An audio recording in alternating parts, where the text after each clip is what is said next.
nervous. I mean, you can hear it in his voice. The more they try to marginalize them, the more you know that, man, look, these guys make Harry Reid nervous. Let's put it this way. Which would you rather play poker with your own money at stake? Mm-hmm. John McCain or Ted Cruz? Oh, yeah, I'd play McCain any day. Any day. And I suck at poker. So you're not going to bluff the Ted Cruzes. You're not. You're just not. And if the Republicans had an entire party full of people like Jeff Sessions and Mike Lee and Ted Cruz, or over in the House they had a whole house full of Trey Gowdies. Mm-hmm. And man, look,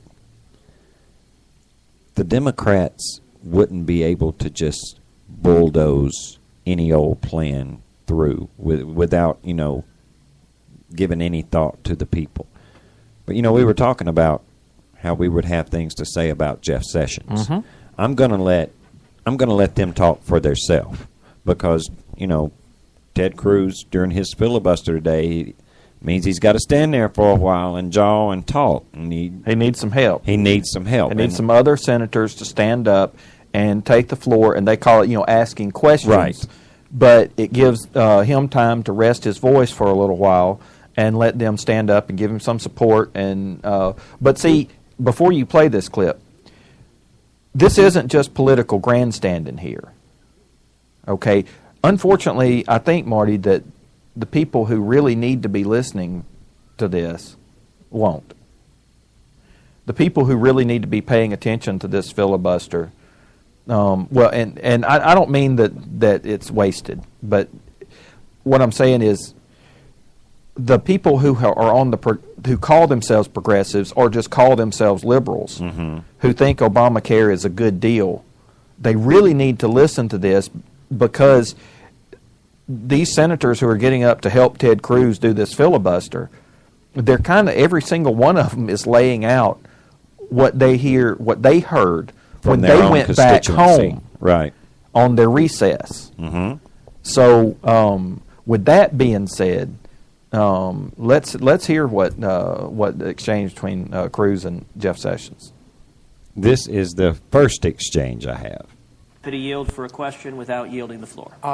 And isn't it true, since Senator Reid has made his position crystal clear ideologically, and based on the actions you've observed and I've observed, that he is steadfastly resisting any change whatsoever in the legislation that's passed, certainly any change that would constrict its power and reach?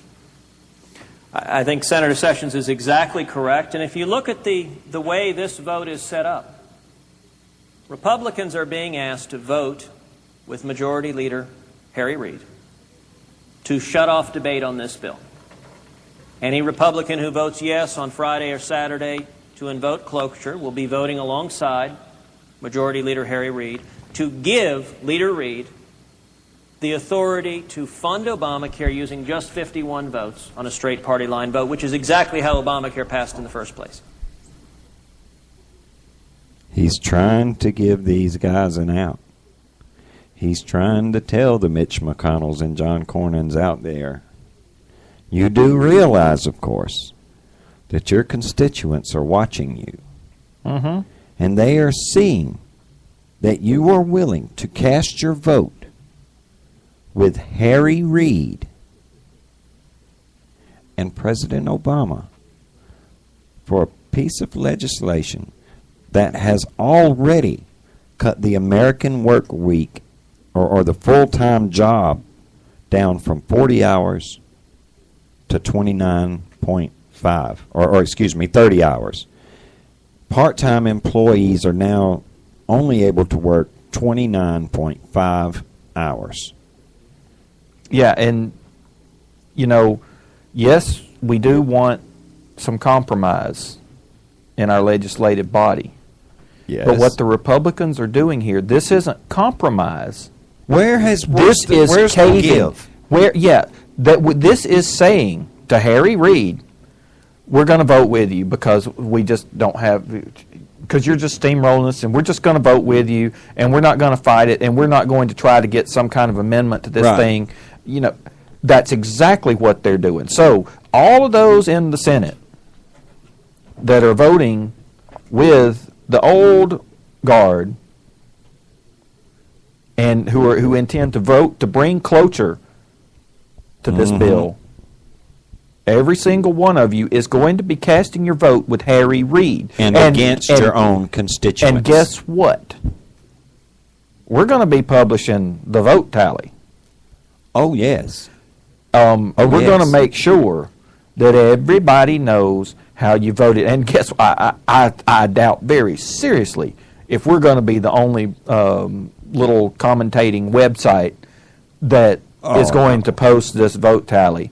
Your vote is going to be made known. It is going to be shouted to the heavens, folks. Yeah, those cushy little seats you've got there in the Senate and in the House. That enjoy the cushy for now, because it ain't going to be so cushy for you anymore. No. And I'm telling you, there ain't a whole lot that Marty and I can do to get you unseated. Oh, no. But I'll put it this way.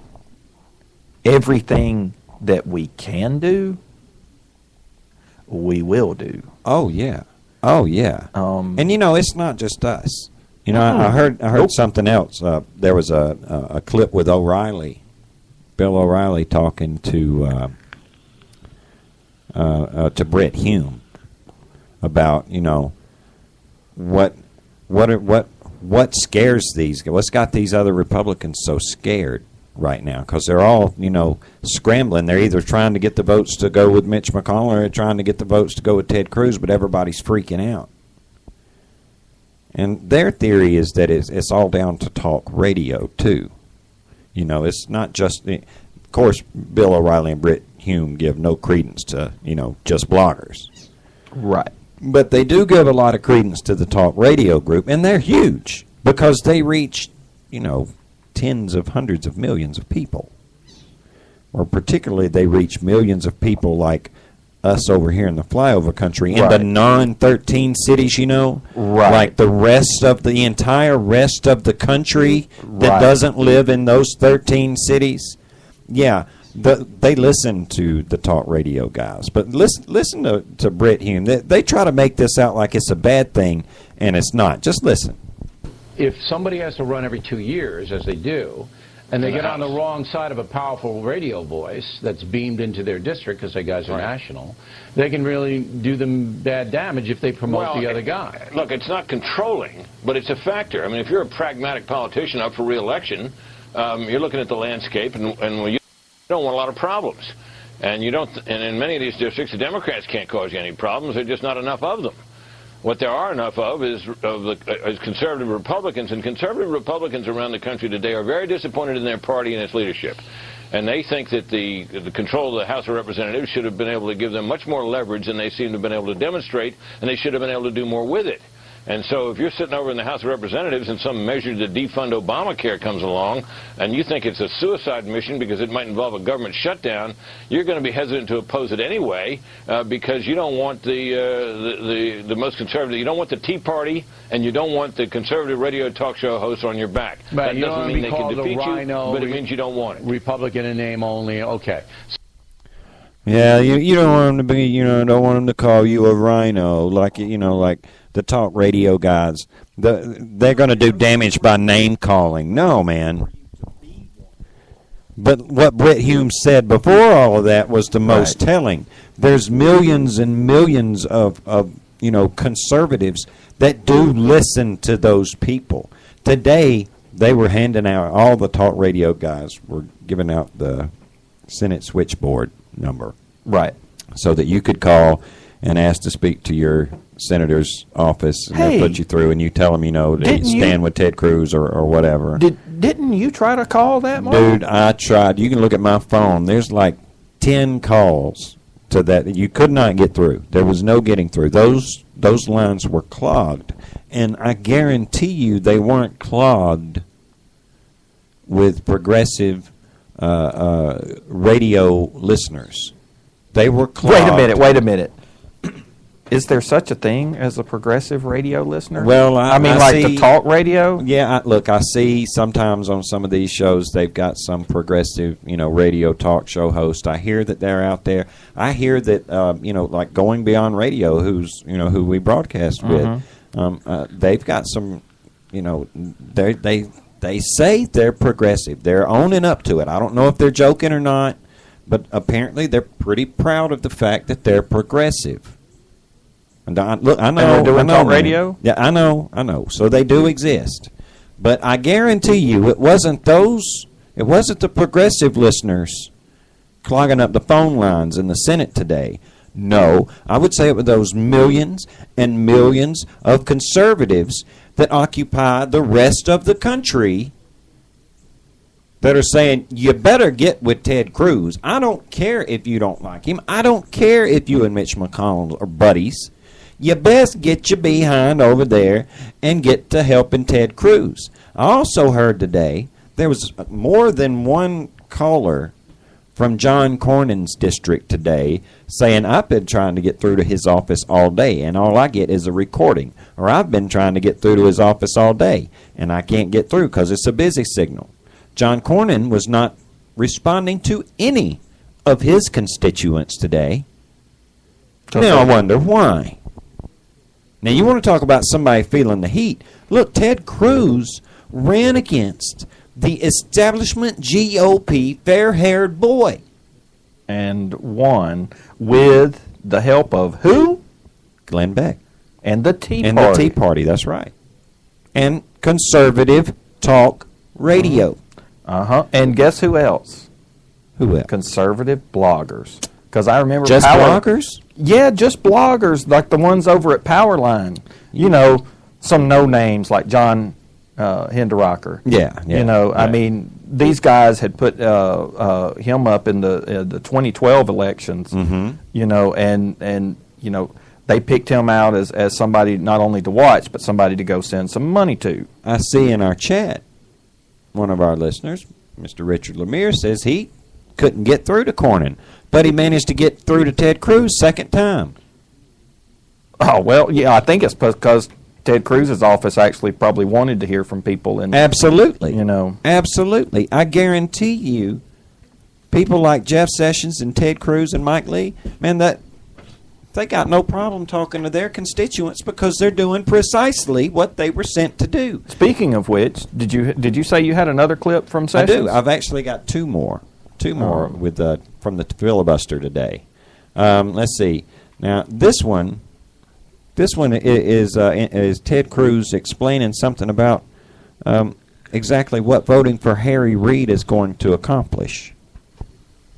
At the same time, the majority leader has made clear that he's not going to allow other amendments. He's not going to allow amendments that would improve Obamacare, that would fix Obamacare. He's not going to allow Senator Vitter's amendment, as we talked about earlier, that would get rid of the congressional exemption and treat members of Congress the same as the American people. Get rid of President Obama's lawless exemption and stop treating members of Congress like a privileged ruling class who are different from the American people. But Leader Reid has said he's not going to allow a vote on that, not going to allow a vote on repealing the medical devices tax that has been crippling in the medical devices industry, that is killing innovation, that is killing jobs. If Republicans are complicit in shutting off debate and allowing just a single vote on funding Obamacare, then we have only ourselves to blame. You got that right. But, Teddy, you ain't going to have to shoulder none of the blame because you're doing what we want you to do. But, it's funny. The Republicans, I heard Harry Reid saying, once we get this through, we want to talk with our Republican co-workers across the aisle there, and we welcome their input. Well, why won't you welcome it now? The Republican side has plenty of ideas. I've heard probably 15 different ideas about what we could do with Obamacare in place right now that would solve a lot of our problems. But see... But no. If they were interested in having Republican input, they would have taken a little bit